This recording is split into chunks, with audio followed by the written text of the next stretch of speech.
আমাদের কণ্ঠের যে ভলিউম যেটাকে ইংরেজিতে বলে সেটা আর আগের মতো নেই।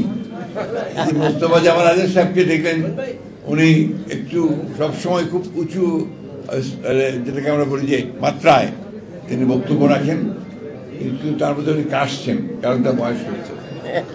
আমিও মোটামুটি ভালোই গলায় কথা বলতে পারতাম, এখন আর পারি না, কারণ আমারও এখন আপনার বয়স হয়েছে, বার্ধক্য এসছে।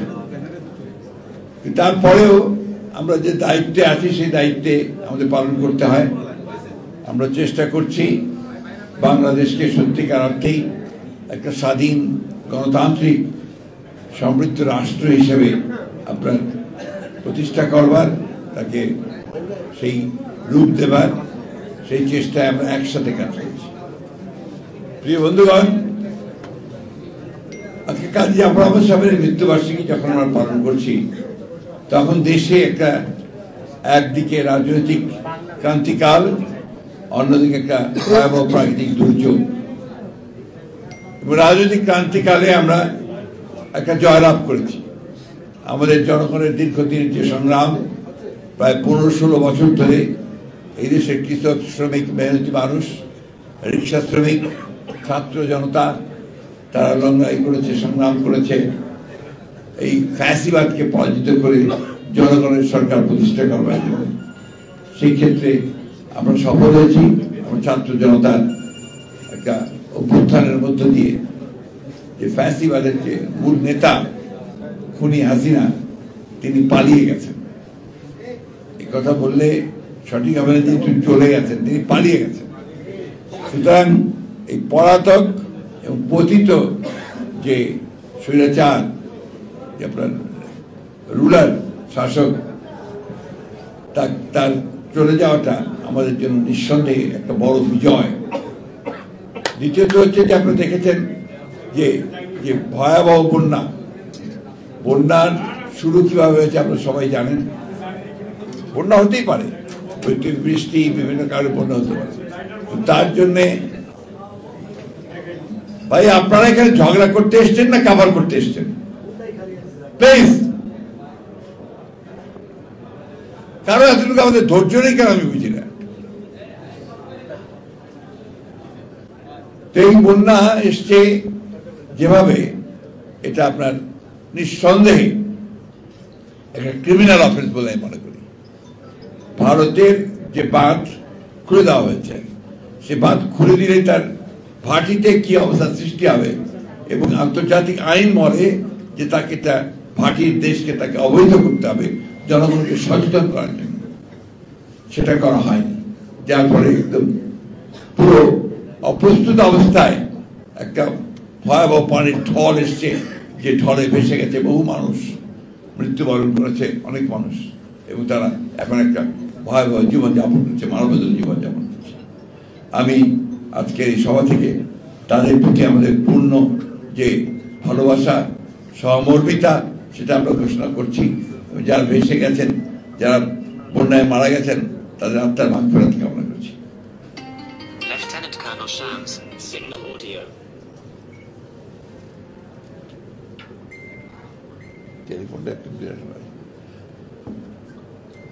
আমরা কাজী জাফর আহমদ সাহেবকে যারা ব্যক্তিগতভাবে চিনি, জানি, যারা তার সঙ্গে রাজনীতি করার সুযোগ হয়েছে, আমার চাইতে জামাল ভাইয়ের অনেক বেশি সুযোগ হয়েছে, আপনারা যারা তার দল করেছেন তারা অনেক বেশি সুযোগ পেয়েছেন।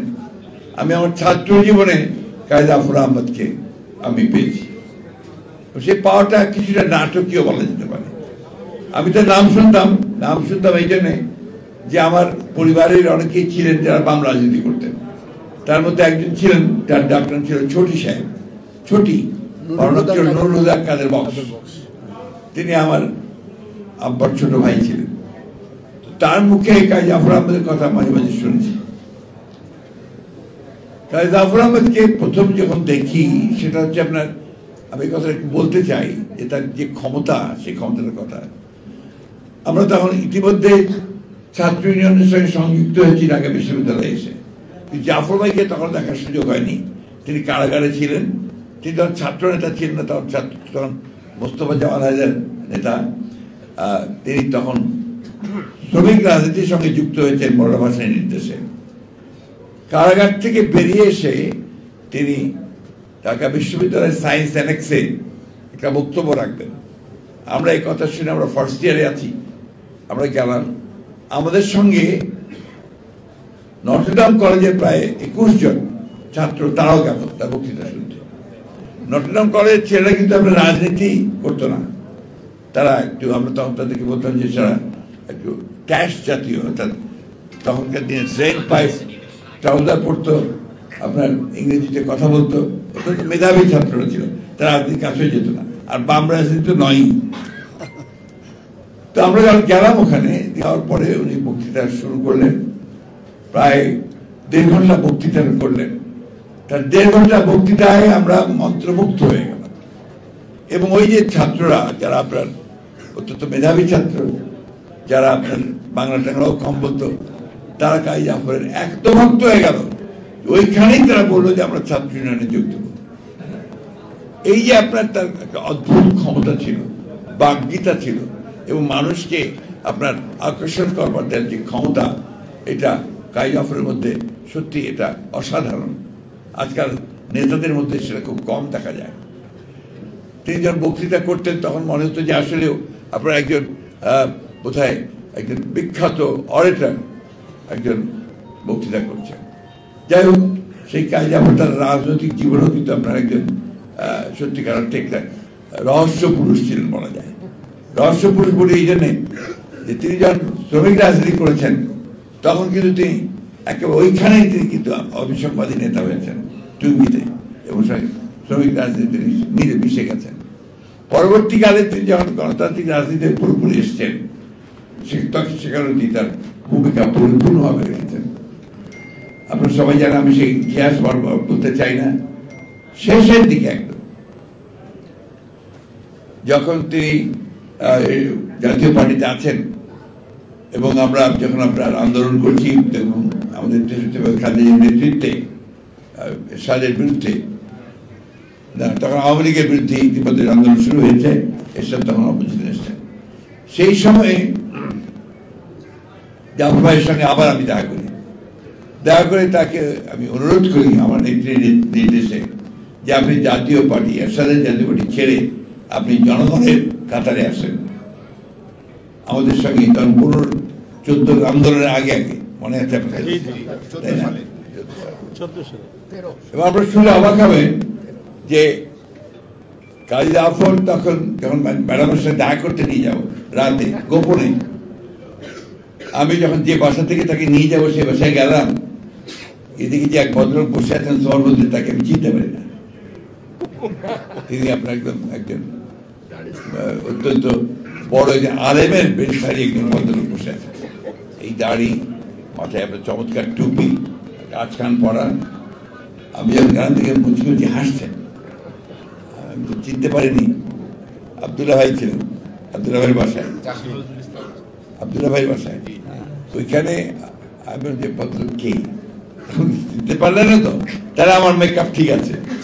অর্থাৎ তিনি যাবেন ম্যাডামের সাথে দেখা করতে, যেহেতু প্রকাশ্যে যাওয়া তার জন্য একেবারে নিরাপদ নয়, আমাদের জন্য নিরাপদ নয়, ওই জন্য মেকআপটা নিয়েছে আবার একটা এফডিসি মেকআপ ম্যান, যে বিখ্যাত ন্যাশনাল অ্যাওয়ার্ড পাওয়া মেকআপ ম্যান। আমি কথা এই জন্য বলবো যে এই ছেলে কাজী জাফর, এবং তাকে নিয়ে আমি ম্যাডামের কাছে যাই। ম্যাডামও প্রথমে তাকে চিনতে পারেননি, উনি ভাবলেন যে আমি কাকে নিয়ে আসলাম। তো যাই হোক, এভাবে শুরু হলো নতুন অধ্যায়। তিনি জাতীয় পার্টিতে থাকলেন, জাতীয় পার্টি চেষ্টা করলেন, এরশাদ সাহেব সহ আপনার এই আওয়ামী বিরোধী আন্দোলনের 14 সালে আপনার আশা এবং নির্বাচন বর্জনের সিদ্ধান্ত নেওয়ার জন্য। শেষ পর্যন্ত যখন তিনি পারলেন না একেবারে, তখন মনে হয় সেই আন্দোলন, এই প্রেস ক্লাবে, এখানে তিনি নতুন জাতীয় পার্টি গঠন করতেন, এই প্রেস ক্লাবে, তাই না? এই প্রেস ক্লাবে তিনি নতুন জাতীয় পার্টি গঠন করলেন, এবং আমাকে তিনি বললেন যে আমি আমার জীবনের শেষ সময়গুলো জনগণের জন্য কাজ করতে চাই, জনগণের পক্ষে থাকতে। সারা জীবন জনগণের পক্ষে ছিলেন তিনি, সারা জীবনই জনগণের পক্ষে ছিলেন।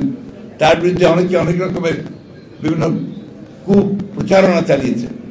আমরা যে কাছে থেকে দেখেছি কাজী জাফরের শেষ জীবনে চিকিৎসার পয়সা পর্যন্ত ছিল না, চিকিৎসার পয়সা ছিল না তার। সেই সৎ একনিষ্ঠ গণমানুষের নেতা, তাকে কখনো করা যাবে না। আমি তাকে শ্রদ্ধা করে স্মরণ করছি। কাজী জাফর সাহেব আমাদের একটা জিনিস শিখিয়ে দিয়ে গিয়েছিলেন, সেটা হচ্ছে সবসময় সত্যের পথে থাকবে, জনগণের সঙ্গে থাকবে এবং জনগণই তোমাকে বলে দেবে যে কোনটা সঠিক। এটা মাসুদের একটা বিখ্যাত উক্তি আছে, তিনি সবসময় বলতেন, when there is a crisis, go to the people, learn from them and then try to implement it. এই যে শিক্ষা রাজনীতিবিদের জন্য, একটা সংকট হবে, সেই সংকট তুমি মেটাতে পারছো না, জনগণের কাছে যাও, জনগণই তোমাকে সেই উত্তর দিয়ে দেবে। এটি হচ্ছে মূল কথা। এই কথাটা কোন রাজনীতিরই বলা উচিত নয়। যখন সে ভুলে যায়, সে তখন আজকে হাসিনার মতো অবস্থার দিকে চলে যায়। That is the point. বন্ধুগণ, আমরা আরেকটা সংকটে আছি, বলছি আমি থেকে সংকট বলবো না, বলছি একটা ক্রান্তিকালে আছি। একটা সফল ছাত্র গণ অভ্যুত্থানের বিজয়ের পরে, আমরা বিপ্লব বলছি এটাকে, বিপ্লবের পরে একটি সরকার এসছে, যে সরকারের ইন্টারিম গভর্নমেন্ট। এর উপরে আমাদের আস্থা আছে, কারণ এর যে নেতৃত্ব দিচ্ছেন তিনি বাংলাদেশের একজন, শুধু নয় সারা বিশ্বে একজন, তিনি অত্যন্ত উল্লেখযোগ্য ব্যক্তিত্ব এবং তিনি সমাদৃত ব্যক্তিত্ব, বরেণ্য ব্যক্তিত্ব। উনি নেতৃত্ব দিচ্ছেন বাংলাদেশের অত্যন্ত সফল কিছু একাডেমিশিয়ান, কিছু আপনার ইকোনমিস্ট, অর্থনীতিবিদ এবং কিছু সিভিল সোসাইটির সদস্য, দুজন ছাত্র নেতাও সেখানে আছেন। তারা এখানে এই আপনার ইন্টারিম গভর্নমেন্টে আছেন। তাদের কাছে এই দেশের মানুষের প্রত্যাশা তো আকাশচুম্বী প্রত্যাশা, যে এই ভয়াবহ ফ্যাসিবাদের পরে একটা এমন একটা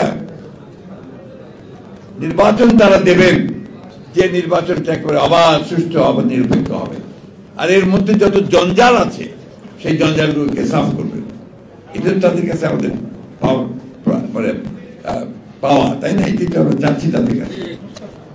এতদিন খুব চিন্তিত ছিলাম যে আমরা প্রধান উপদেষ্টার কাছ থেকে কোনো কথা শুনতে পাচ্ছি না। কালকে উনি কথা বলেছেন, কালকে জাতির উদ্দেশ্যে তিনি একটা ভাষণ দিয়েছেন। সেই ভাষণের মূল কথাগুলোর কয়েকটা আমি আপনাদেরকে শোনাই। তিনি বলেছেন, time of polls a political decision.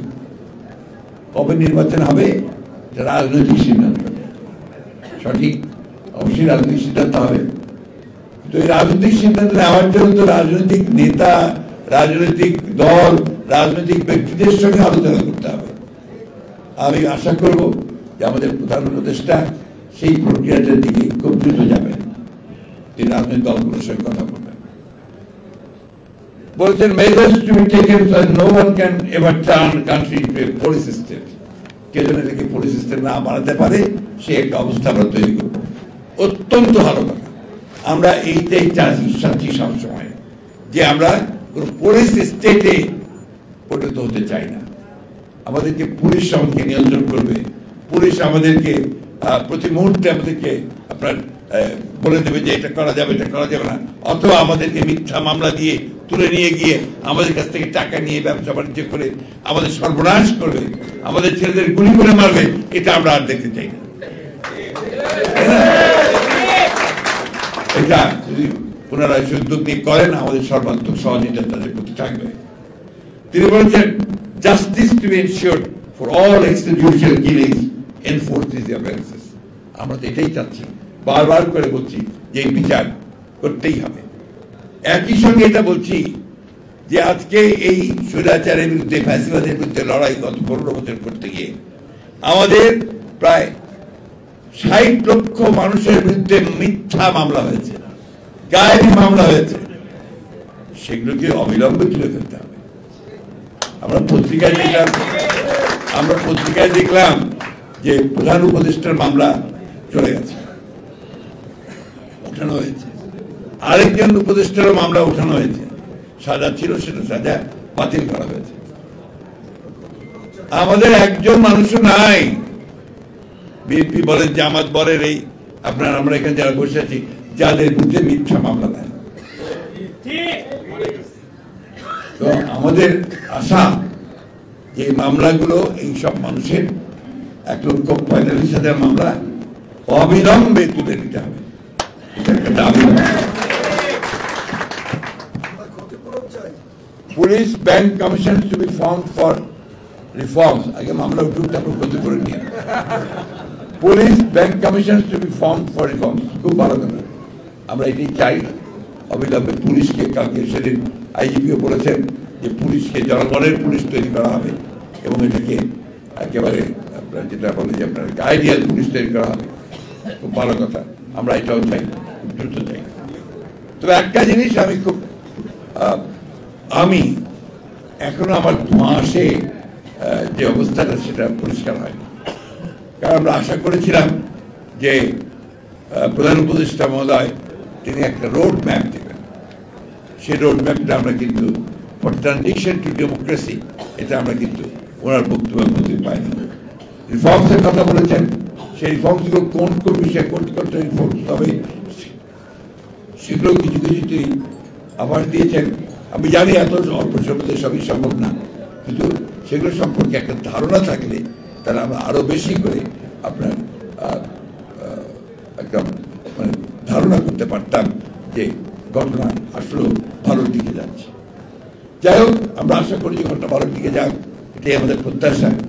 গতকাল যে ঘটনা ঘটেছে, আপনার সচিবালয় ঘেরাও করে আপনার আনসার এবং অন্য সব কিছু লোকদের নাম পোশাকধারী লোক তারা গোলযোগ সৃষ্টি করে তারা সেখানে একটা সমস্যার সৃষ্টি করতে চেয়েছিল। ছাত্ররা সেটাকে নস্যাৎ করে দিয়েছে। কিন্তু এটা কিন্তু অশনি সংকেত, এটা ভালো লক্ষণ নয়। অর্থাৎ যারা পরাজিত তারা এখন আবার বিভিন্নভাবে সে চক্রান্ত করছে যে এই বিজয়কে তারা নস্যাৎ করে দেওয়ার জন্য। তাই জনগণের কাছে আহ্বান জানাবো যে আপনারা সবাই সতর্ক থাকবেন, এই বিষয়গুলোকে কখনোই কোনো প্রশ্রয় দেওয়া যাবে না। আর আমি দেশের বিভিন্ন সংগঠন, বিভিন্ন প্রতিষ্ঠান যারা সমস্যা আছে সব জায়গাতেই, তাদের কাছে অনুরোধ করব যে যখন ফ্যাসিবাদ ছিল তখন তো দাঁড়াবাচ্চির কথা চিন্তা করতে পারতেন না, কথা বলার সুযোগ পেতেন না। এখন সুযোগ এসেছে, সময় দিন নতুন সরকারকে, তারা নিশ্চয়ই এই বিষয়গুলো দেখবে এবং সেইভাবে তারা কাজ করবে। কিন্তু এইভাবে ঘেরাও করে, সচিবালয়ে ঘেরাও করে, বাধ্য করে কোনো কিছু আদায় করার চেষ্টা এই মুহূর্তে করবেন না। জনগণ সেটাকে ভালো চোখে দেখবে না। আমি ছাত্র ভাইদের কাছে একটা কথা বলতে চাই। আমাদের এই বাংলাদেশের রাজনৈতিক ইতিহাসে সবসময় ছাত্ররাই সব পরিবর্তন করে নিয়ে এসেছে, সেই 52 সাল থেকে শুরু করে 24 সাল পর্যন্ত। এবং এই পরিবর্তনের যে মূল ধারাটা সেটা তারা সেট করে দিয়েছে। সেই জন্য বাংলাদেশের মানুষ সবসময় ছাত্রদেরকে আলাদা চোখে দেখে, তাদেরকে সম্মান করে, ভালোবাসে, তাদের প্রতি আস্থা তাদের সবসময় থাকে। একই সঙ্গে আমি একজন শিক্ষক হিসাবে আহ্বান জানাতে চাই আমাদের স্কুল কলেজ বিভিন্ন শিক্ষা প্রতিষ্ঠানের ছাত্রদেরকে যে অযথা বল প্রয়োগ করে এমন অবস্থা তৈরি করবেন না যে সেটা প্রশাসন নষ্ট হয়ে যায়। আমরা দেখলাম যে কিছু কিছু স্কুল কলেজে বাধ্য করছে রিজাইন করে শিক্ষকদেরকে চলে যাওয়া, প্রধান শিক্ষককে চলে যাওয়া। এটা তো আপনার ব্যবস্থা আছেই, অভিযোগ করেন, অভিযোগ প্রমাণিত হলে নিশ্চয়ই তাকে সরানো হবে, কিন্তু তাকে একটু কাজ করার সুযোগ দিতে হবে।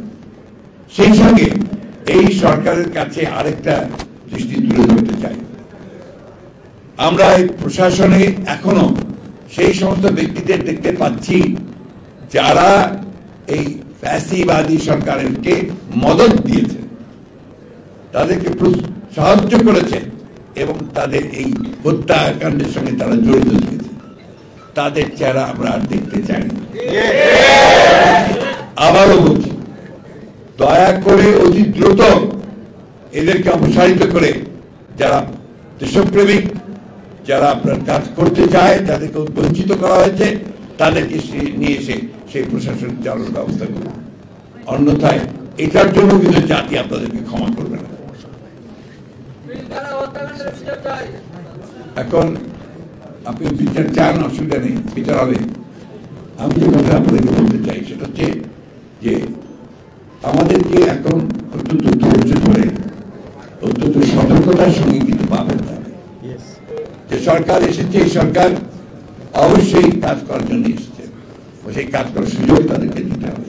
এই কথা আমরা বারবার বলছি যে আমরা যৌক্তিক সময় অবশ্যই তাদেরকে দিতে চাই, এবং নির্বাচন ছাড়া তো কোনো সম্ভব না।